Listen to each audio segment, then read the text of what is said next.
Assalamu alaikum wa rahmatullahi wa barakatuh. Com você, Sheikh Rodrigo, e mais uma aula semanal nesta quinta-feira de perguntas e respostas, onde são enviadas perguntas na página do Centro Islâmico do Paraná, aqui na Mussola da Santa Felicidade. Vamos lá com as perguntas?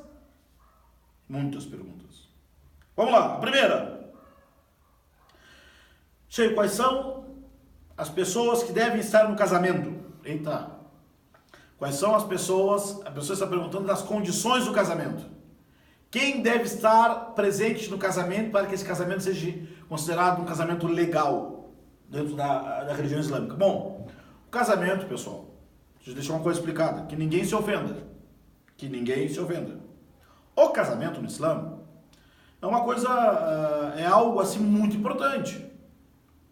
No Islã, cremos, acho que qualquer religião, que o casamento é a construção de uma família, tá? Claro que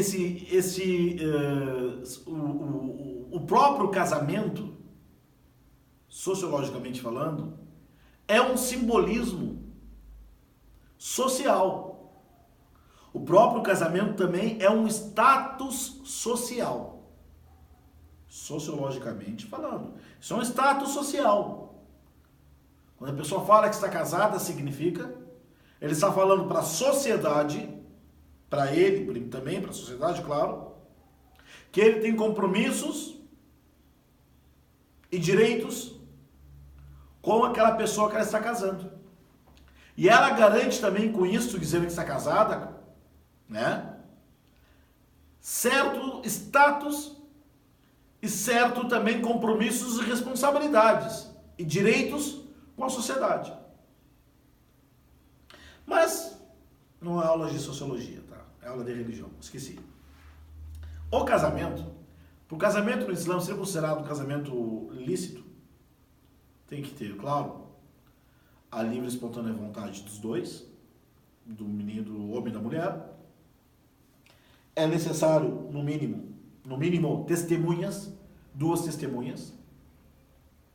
E aqui nós chamamos de wali.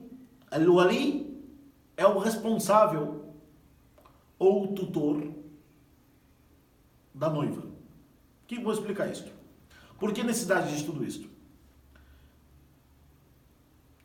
Os testemunhas. Primeiro, no Islã não tem casamento escondido. Casamento de segredo onde só 2 partes sabem, não é casamento. Casamento onde só 2 pessoas, só o homem ou a mulher sabem que são casados, isso não chama-se casamento no Islã. Qual é o papel, a função teológica das testemunhas? Né? Testemunhas, pelo menos alguém que conhece o homem, pelo menos alguém que conhece a mulher. Imagina 2 pessoas que se encontram, querem se conhecer, querem casar, mas ninguém conhece ele, ninguém conhece ela, ela não conhece ninguém que conheça ele não conhece ninguém que conheça ela. O que é isso? Não é? É casamento? Preenche isto, não ter testemunhas, que no mínimo conheçam o casal, ou que se conheçam, preenche o papel social do casamento? Acho que não. Então tem que ter no mínimo 2 testemunhas. No mínimo, uma pessoa, no mínimo, acho que eu não conheço alguém que ninguém conhece. Mas de uma pessoa, o homem, mas ninguém conhece ele, ninguém sabe quem é ele. Ah, mas ele é bonzinho, eu conheço ele do Facebook. Eu conheço ele do Facebook, ele é legal. O Facebook, ele é bonzinho, ele diz que me ama no Facebook, basta.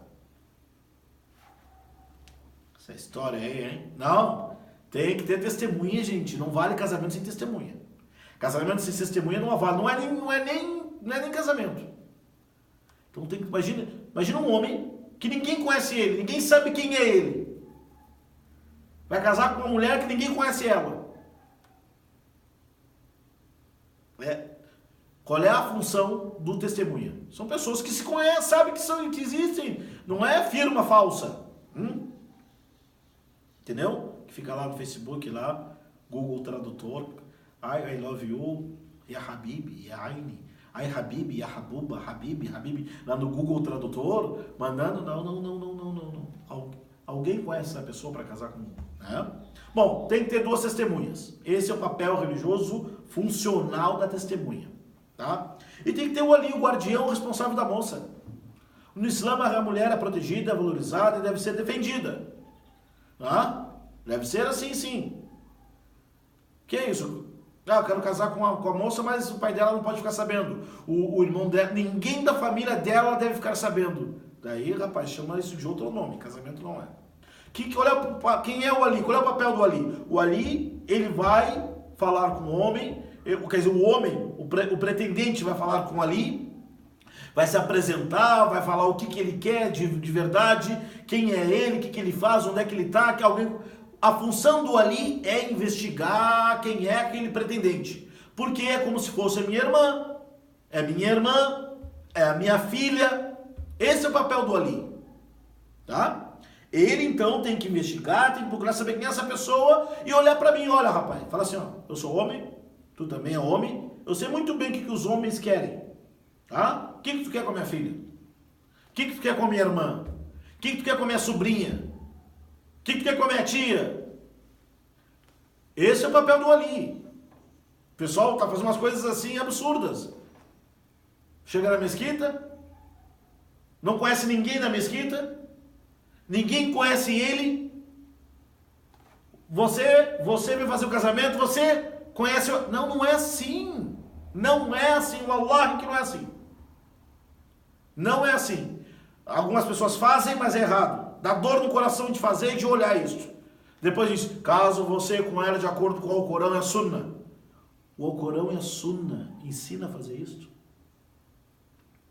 Então o papel moral, social, funcional do testemunha é isto. O papel moral, social, religioso e funcional do Ali é este. Proteger alguém que represente os interesses da moça que quer casar. Né? Imagina uma pessoa que ela casa, ninguém conhece ela, não é que vê essa pessoa, tá? Então o papel do Ali é muito importante, gente. Não podemos ficar achando que a religião é o mundo do Facebook. Tá? As pessoas acham, ó, eu sigo o Islã no Facebook. O que você faz do Islã? I love Islam, eu tenho um Habib lá falo no Google com ele. Isso não é Islã. É outra coisa. Islã não é. Casamento legal, testemunhas. Testemunhas conheçam vocês. Estejam presentes. O Ali, responsável da moça. Daí vem a pergunta que é, Sheikh, onde eu moro, meus pais são evangélicos, meus pais não querem saber da minha religião, meus pais não se metem na minha vida. Ou não tenho pai, não tenho irmão, não estão nem aí comigo. Aí complicou. O que acontece? Aí você vai procurar dos muçulmanos que você conhece, que irão fazer o papel do Ali para você. Ou o imã da mesquita, ou o sheik da mesquita, que não seja eu, por favor, não procure.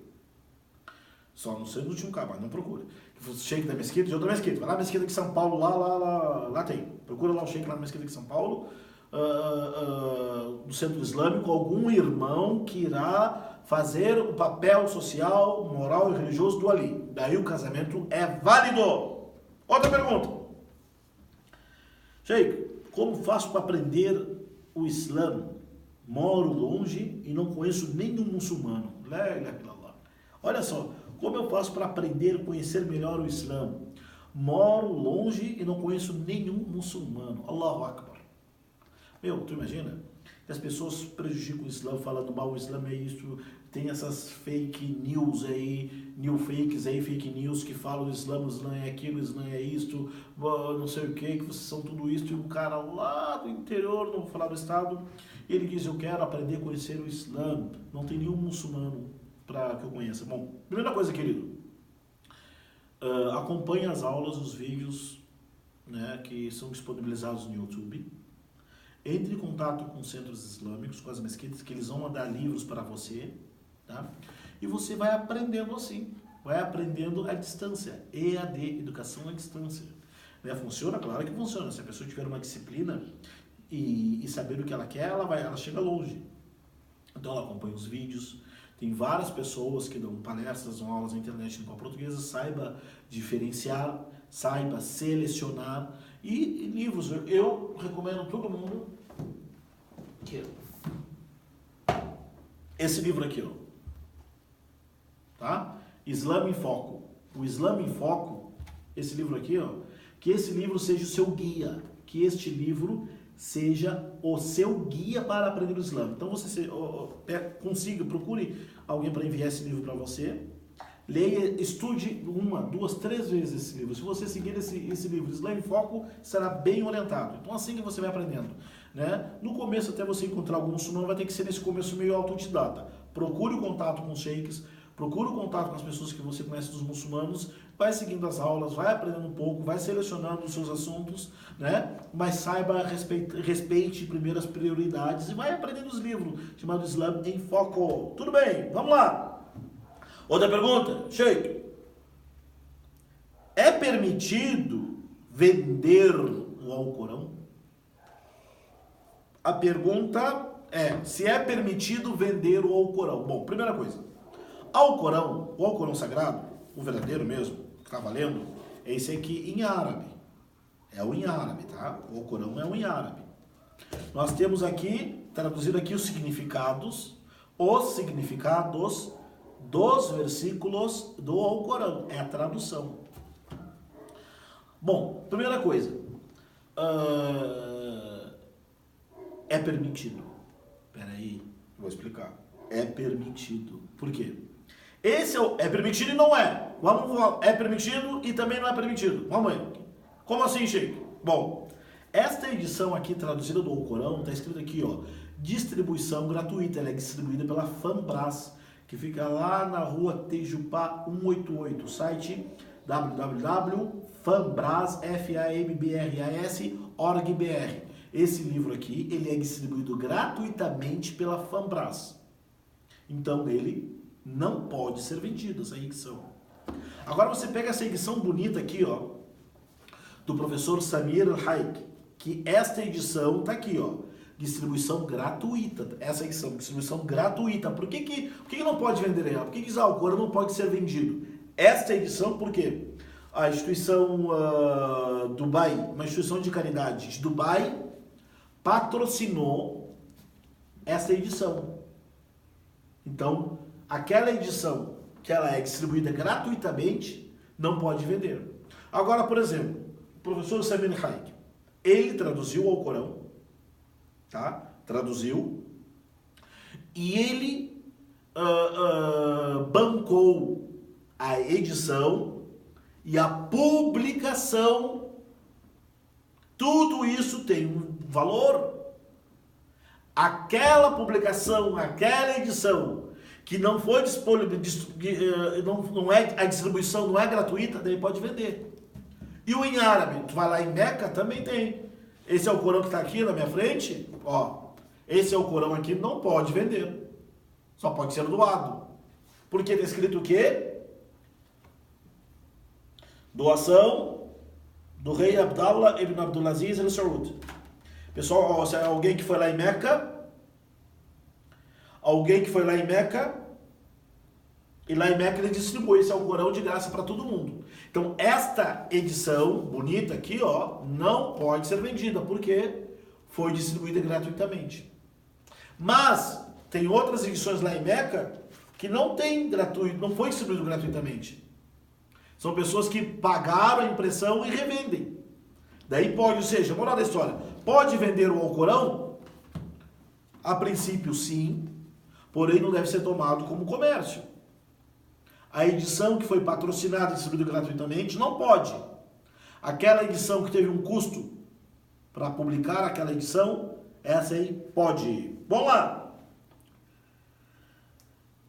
Essa pessoa diz assim, Sheik, só tem eu de muçulmana na minha família. Ela é a única pessoa muçulmana na família dela. Se eu morrer, temo que eles me sepultem junto com os não muçulmanos. O que devo fazer? A pergunta é, Ser uma muçulmana é a única muçulmana que sua família. Acredito que muitas pessoas vivem na mesma situação que ela. Ela é a única muçulmana de sua família. Ela teme, se morrer, como é que ela vai ser enterrada? Com os muçulmanos, bom, o que ela deve fazer? Primeira coisa, respeite a sua família, para que eles também possam respeitar a sua decisão, tá? Estranhe o que quiser, o que eles acham da sua decisão, mas continue respeitando. E você escreva um testamento, avisa eles, olha, quando eu morrer, tomara que demore muito, mas você tem uma vida longa, inshallah, quando eu partir desse mundo, em respeito à minha religião, procurem a mesquita, ou procurem os muçulmanos, que eu quero ser enterrado, que respeitem a minha decisão. E comunique os muçulmanos disto também, para eles tomarem providência, para eles cuidarem disso para você, tá ok? Então você tem que fazer isto. Mas eu sei que muitos locais aqui no Brasil não tem muçulmano, muito menos cemitério. A pessoa morre, o familiar enterra como enterra as outras pessoas. Será que a pessoa cometeu pecado? Não, não cometeu pecado. Mas a pessoa tem que tomar os meios. Comunique. Mas não vai chegar lá brigando aqui, ó. Quando eu morrer, não me enterro junto com vocês, que eu não quero saber de vocês. Daí não vou nem te enterrar, vou te jogar no canto lá. Né? Não, na verdade, na boa, sabe, olha, eu respeito a minha religião, eu respeito religiosos, e geralmente as pessoas, elas respeitam, né? Depende do jeito que a gente fala. Então, você comunique a sua família e comunique os muçulmanos, ok? Para ser enterrado como uma pessoa muçulmana. Era isso. Vamos terminar? Falei demais, que é um casamento lá. Falar Jumu'ah Mubarak. Falar sexta-feira Mubarak para as pessoas. Sexta-feira abençoada. Isso parece virou uma sunna, né? Parece, mas não é. Não virou sunna. Não faz parte da sunna da sexta-feira. Dizer para as pessoas, quinta-feira à noite, Jumu'ah Mubarak, sexta-feira abençoado. Quando pega isso todo dia, toda quinta para sexta, ou toda sexta-feira de manhã, cria-se um hábito que as pessoas se acostumam que tem que fazer isso. A ponto, se você não fizer, se acha, não deu bom dia, boa tarde para mim. Não se fala. Não é sunna falar para as pessoas Jumu'ah Mubarak. Não é. Porém, vírgula, ponto vírgula, porém. Não, vírgula, porém. Tudo bem. Já passou o Enem, né? Ponto vírgula.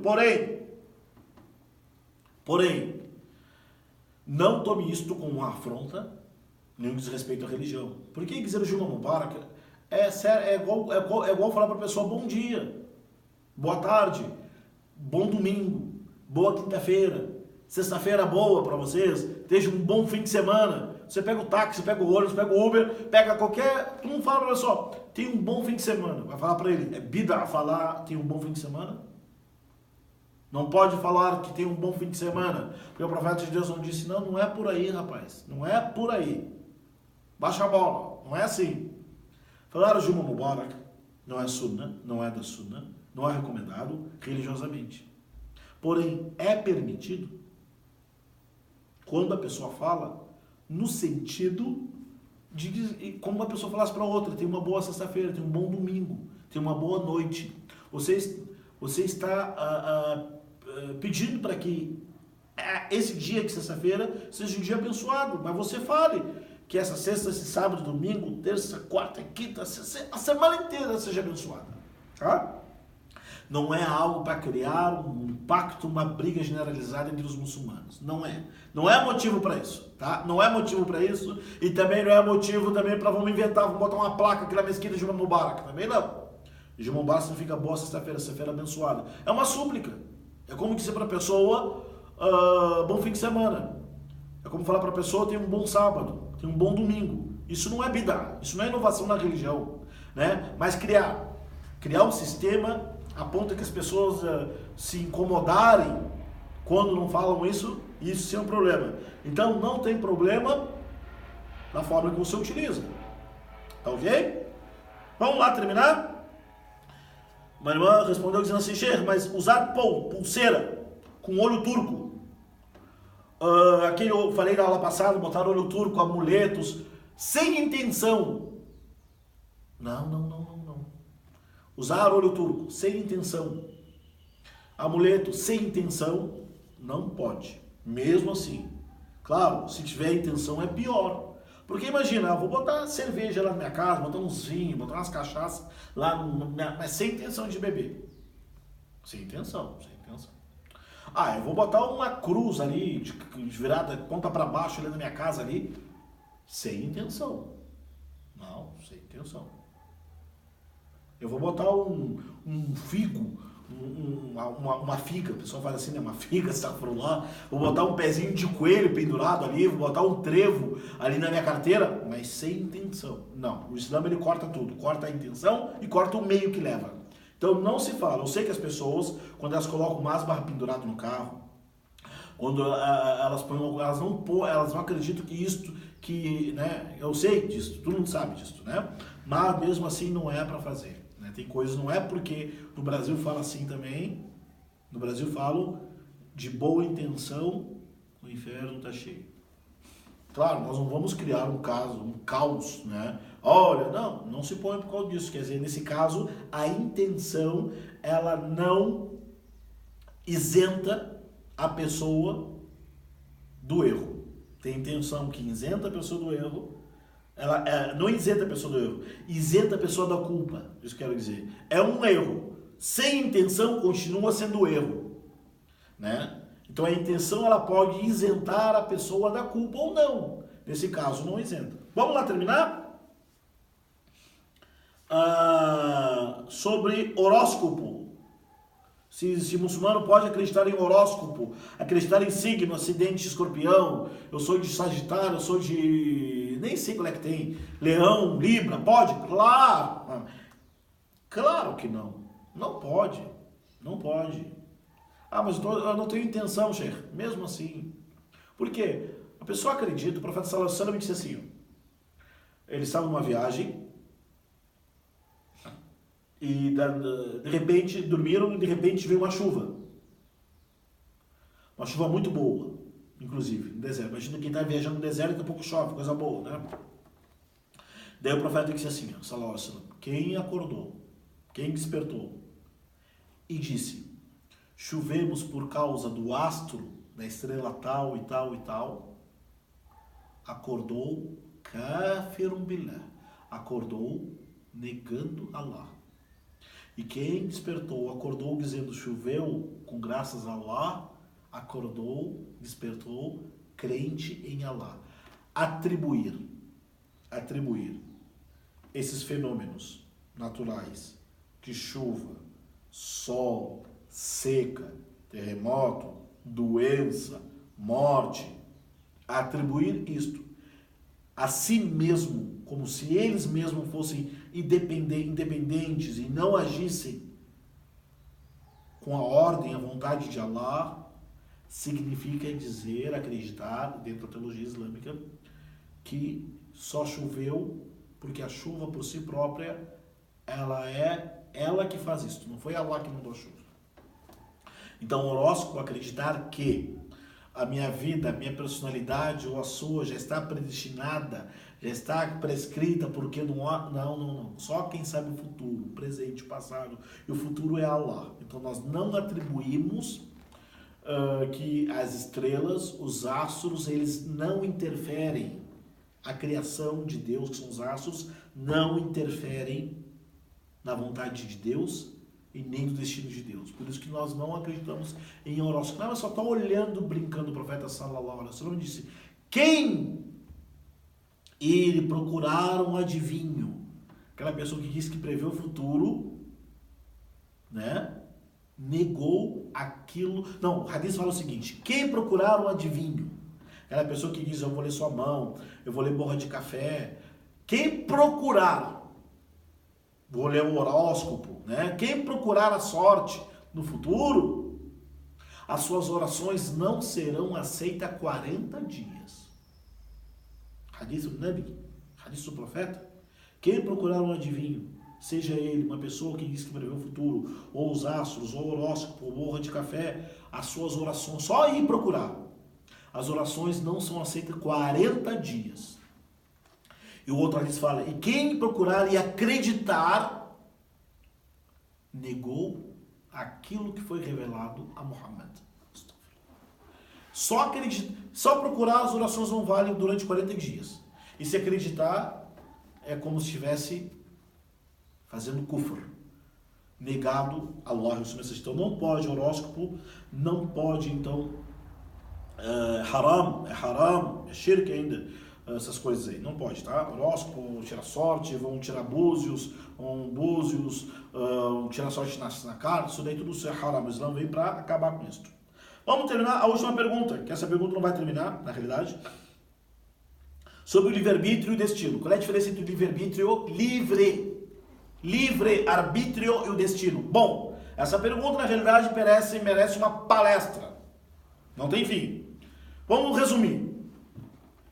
A gente vai começar por destino é tudo aquilo que você não pode, não conseguiu e não pôde intervir. Esse é o destino. Aquilo que você pôde intervir é o livre-arbítrio. Por exemplo, andar de cinto de segurança no trânsito. Eu vou botar o cinto de segurança no trânsito para, se acontecer um acidente, eu estarei seguro. O ato, você escolheu botar o cinto de segurança, ele é seu livre-arbítrio. Aconteceu um acidente, você morreu, é o destino. Destino é quando você toma os meios. Destino é quando você toma os meios.